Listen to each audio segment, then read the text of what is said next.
What's up, you guys? Sean Ross Sapp, Fightful.com. Here with a name you know. We spoke to him back in May, but my God, things have changed an awful lot since then. We've got Steve Maclin, who's going to be competing at Impact Hard to Kill January 8th. A long-awaited match at that against Trey Miguel. Steve Maclin, how you doing?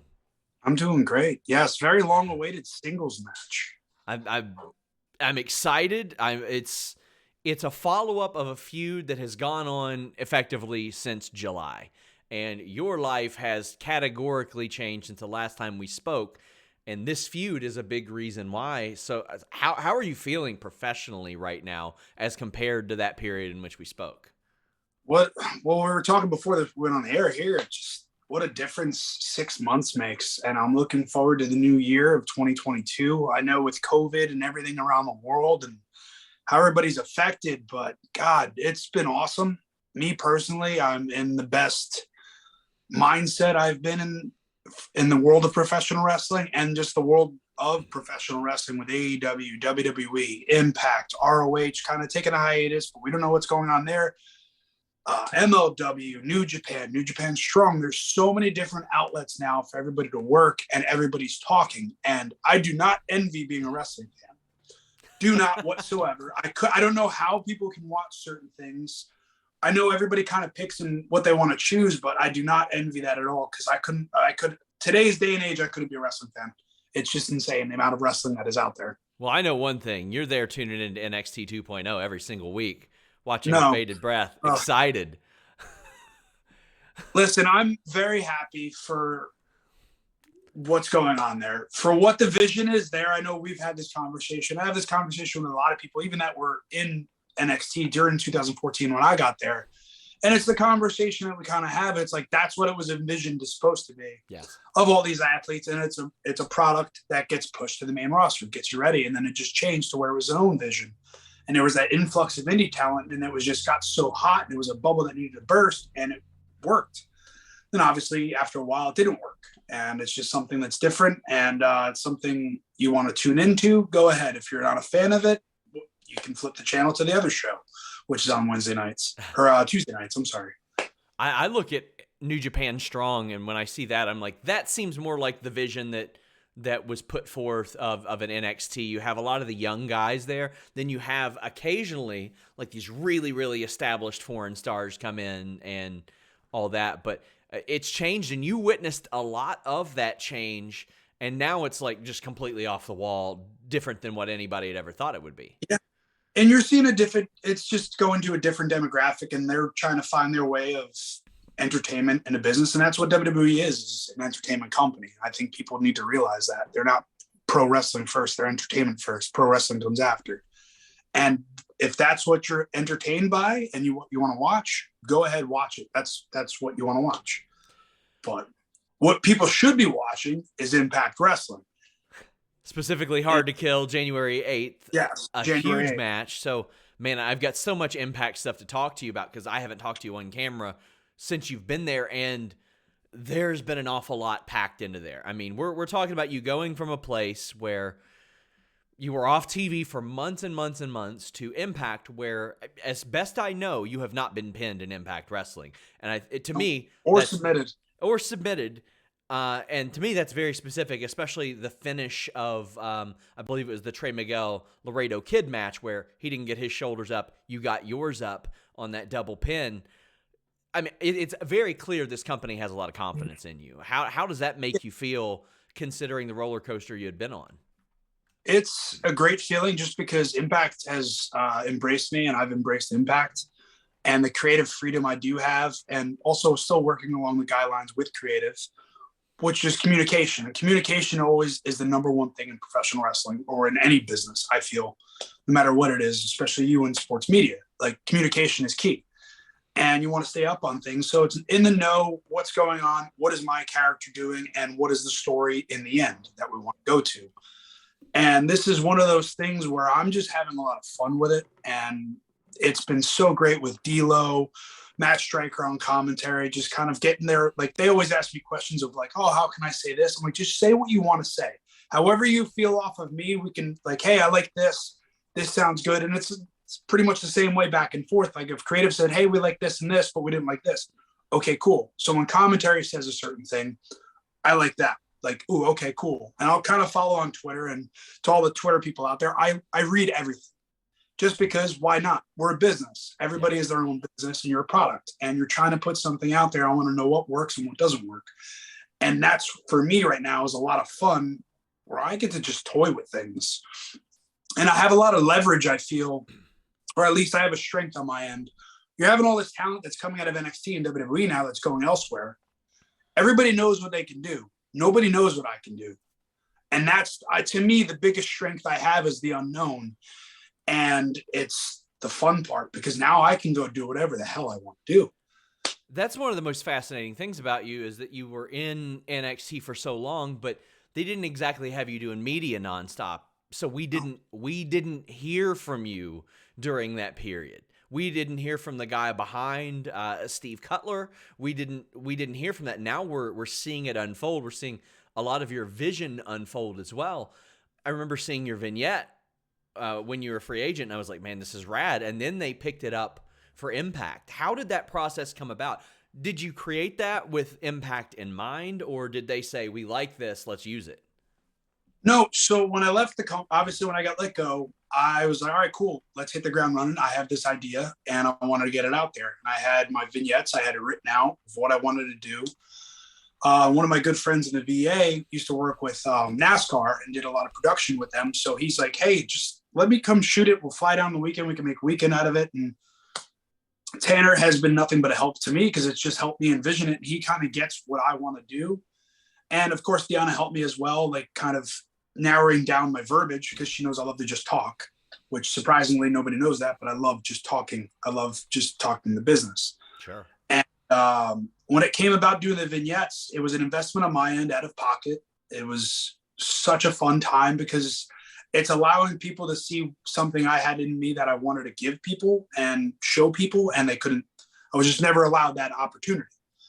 And it's okay. Like, it's going to happen in the business no matter what. And that's why I love now, from day one, once I got let go, all right, cool. It's all on me now. Like, there's nobody to tell me no anymore. It's on me. And if they tell me no, it's like, okay, cool. I'll go elsewhere, or I'll try it somewhere here until I get told yes, or I get told no again. And I keep pushing for it.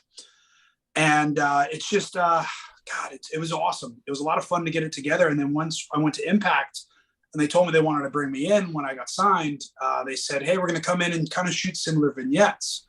Okay, cool. And then once I got there, Jimmy Jacobs and just creative, everybody there, and Scott Demore, just kind of were like, you know what, we're just going to use what you have. Like, we're just kind of going to change the audio in the background for the songs just because of copyright deal, but we're going to go with what you have. I'm like, oh, that is awesome. Perfect. Thank you. But that was just more of a compliment for the work that I put into myself.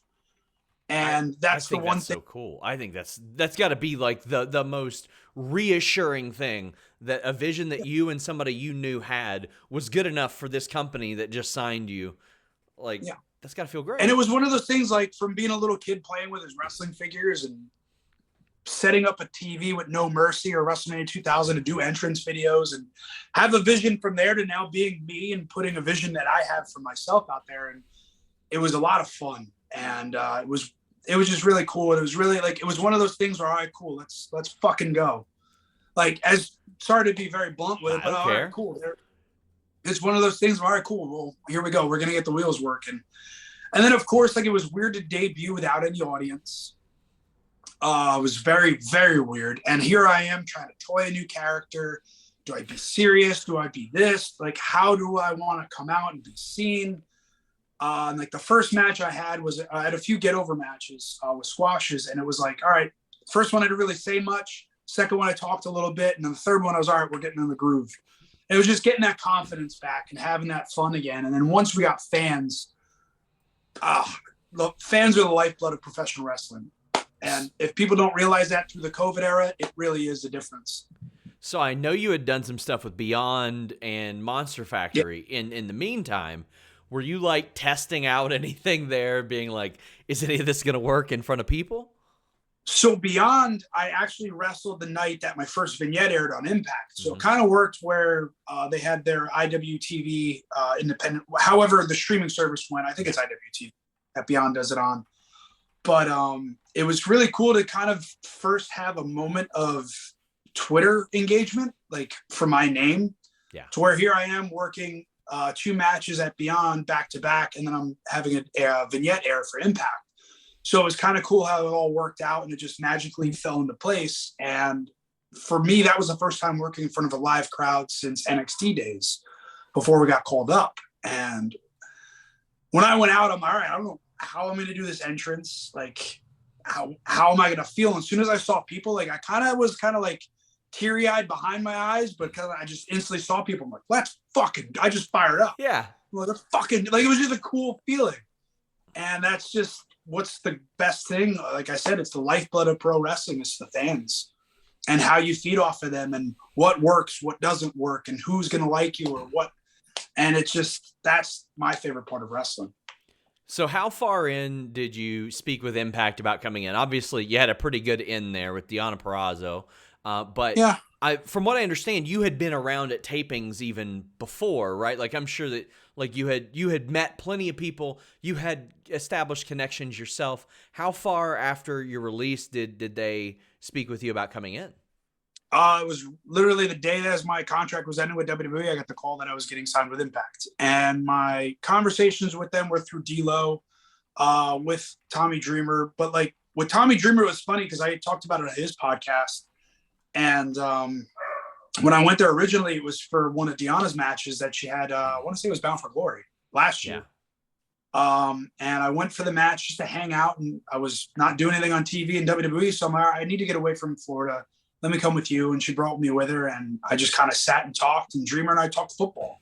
Didn't talk anything wrestling. We just talked football. And then after that, I went back again. And then that's kind of when the conversations happened with me and D'Lo. And he was like, so it was kind of funny to me because I've been on college visits for high school football when I was in high school. And like, they try to tell you like, oh, we can't technically talk to you, but when is this date happening? So it's like one of those NCAA things.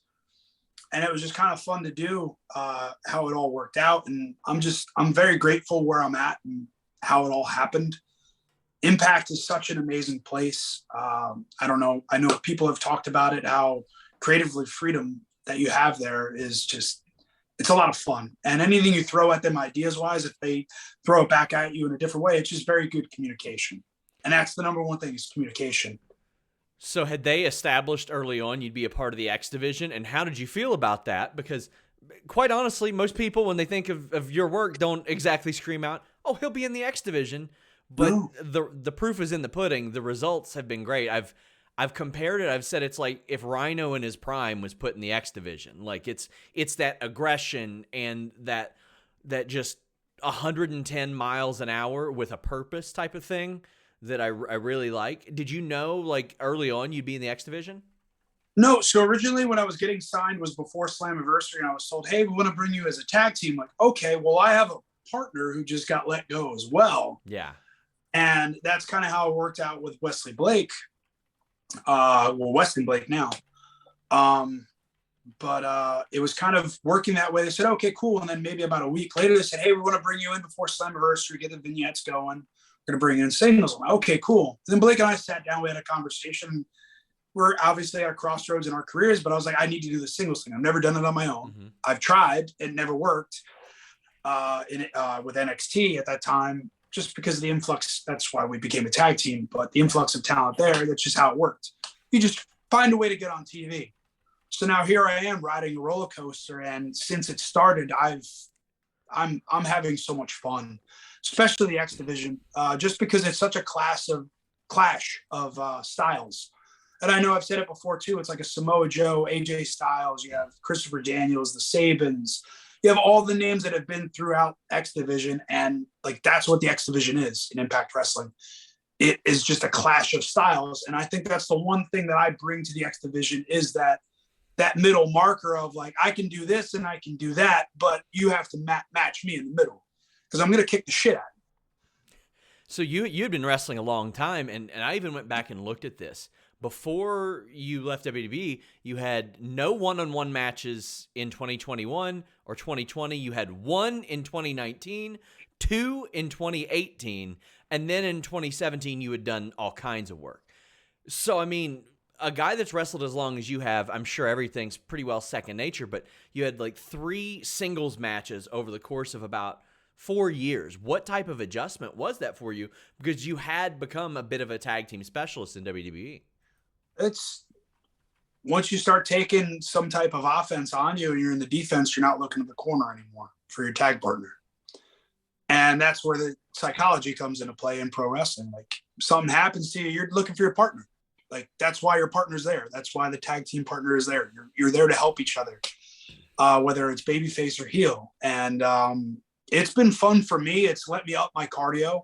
And now it's letting me show my work rate as well, which I've known all along on my not an ego thing, but it's just like I've known my worth and I've just always wanted to work. And that's, I think the one thing Blake and I had at that time was we just wanted to work and show who we can do and what we were capable of. And just weren't given that opportunity. And now here I'm handed an opportunity by Impact. And I'm trying to give every bit of me to whenever you see me go out there, I'm giving you everything I have. And I know D'Lo has said it before, like I'm very reckless with the way I use my body, but my body is a weapon. Like I'm not a high flyer, but I know I can do some certain things and I'm going to use my body to a certain aspect within the X division. And that's been the fun part too in the X division. Yeah, it's been so much fun. You and I chat here and you and I sidebar every now and then. I'm just having a blast in pro wrestling right now. And there's stuff that fits with the X division, like that tackle through the ropes upside down. Oh my God. Like I saw that and I was like, that's vicious. I give kudos to my opponent coming January 8th at Hard to Kill with Trey. He's such a good talent. He's one of those guys in the ring that can do anything. And I think our styles clash very well. Yes. And not clash, mesh very well, I should say, as more of a word. We get it. We get each other. We don't have to really talk much. We just kind of, it's a very yin and yang, and we just gel. And he's one of those opponents that I've been in the ring with now. I'm like, all right, cool. I can work with him anywhere and it would be a good match. And when you look at the styles and stuff, there's not like, as a base, so to speak, there's nothing that he can do that you can't take care of him on and vice versa. And if you're heaving him across the ring, he's going to make it look as spectacular as possible. I think that's the beauty of the X division too. And that's why the X division is what made me fall in love with TNA wrestling back in the day. Same. Same. In 2005, 2006 timeframe when I was getting out of high school, like that's when it blew up and you're like, holy shit. And it like at that time, it reminded me of like the WCW Cruiserweight division during the Attitude Era, like when everybody at the Monday Night Wars. Only time I tuned into WCW for Nitro was to watch the Cruiserweights, and then I would flip over to watch Austin an hour later. And I would love that about TNA because Samoa Joe would pop up in there. And when they ran Joe, Styles, and Daniels, I believe when that was the main event, I said, well, good. They're the 3 best there. And that's what I've always loved about the X division. You and Trey have had this feud going on effectively since July when you all had that double count out on BTI. And then you haven't gotten him one-on-one since then until now. So there was a bit of a break between the matches, like a little period.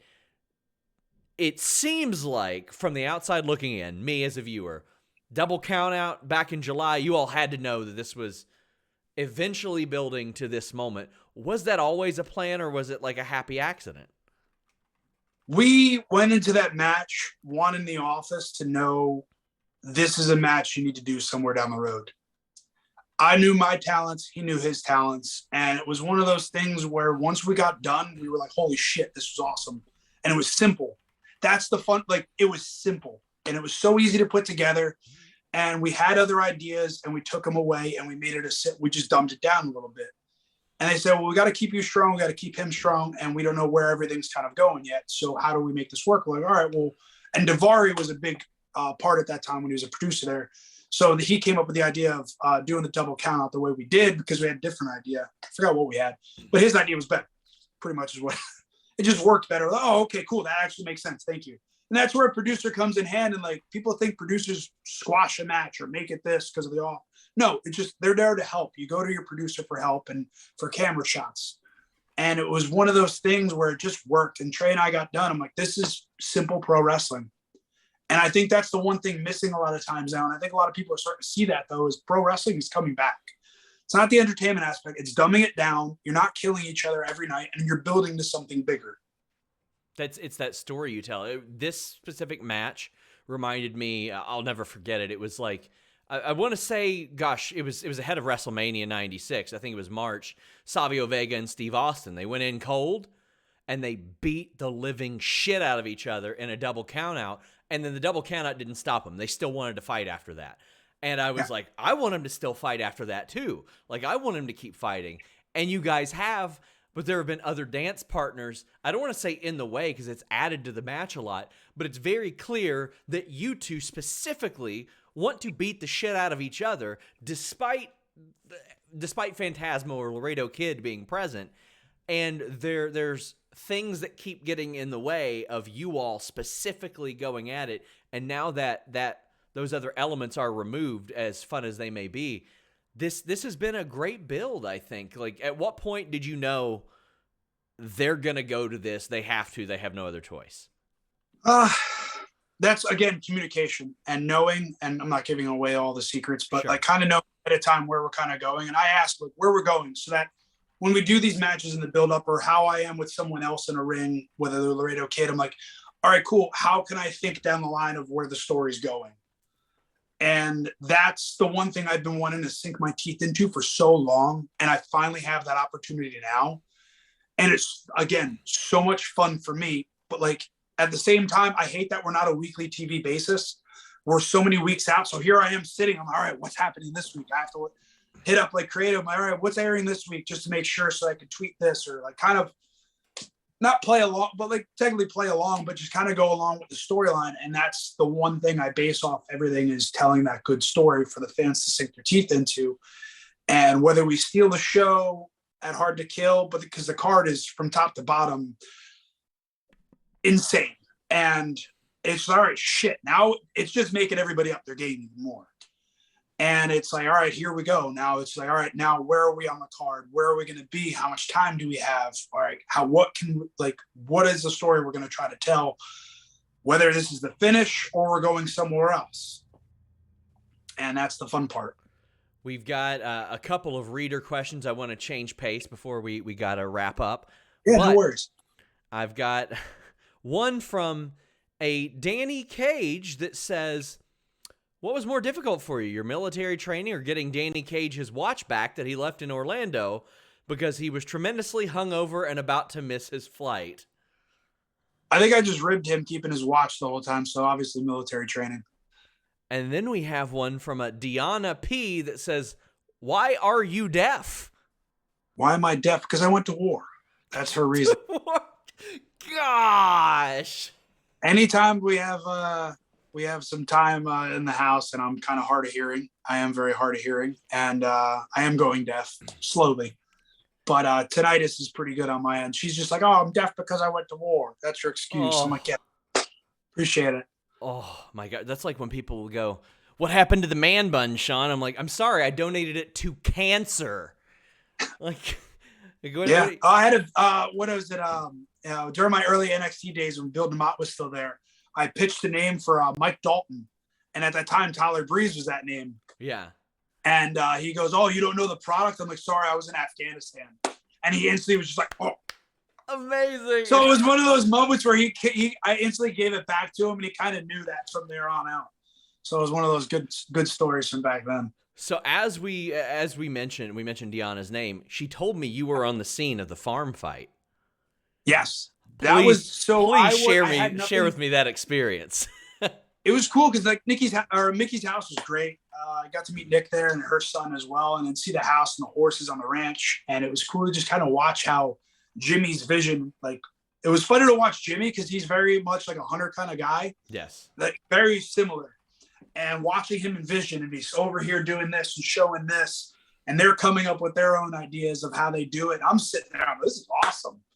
And then here comes Deanna wearing friggin' white t-shirt and white shoes. And I'm just like, what are you, I'm like, we're going to a farm, but okay. But it was a good time. It was cool to watch. I love watching behind the scenes. Like, that's the fun part of wrestling. Yeah. It allows your creative mind, like, okay, cool. If I'm put in this situation, it's a learning experience. I'm putting that experience, like, so you figure it out. And I like the white. It's almost like she knew she was getting color, but it was mud. I love that. yeah, usually that or horse shit. Oh my God. Impact Hard to Kill, January 8th. Steve Maclin, we're going to have to talk again soon. Yes. Thank you so much for the time. No, thank you for having me. And guys, if you want to check me out, Instagram, Steve Maclin, Twitter as well, Pro Wrestling Tees, Steve Maclin Store, and Impact Shop as well. So, yeah. Check it out, guys. We will have a post show after Hard to Kill. Until next time, guys, we're out.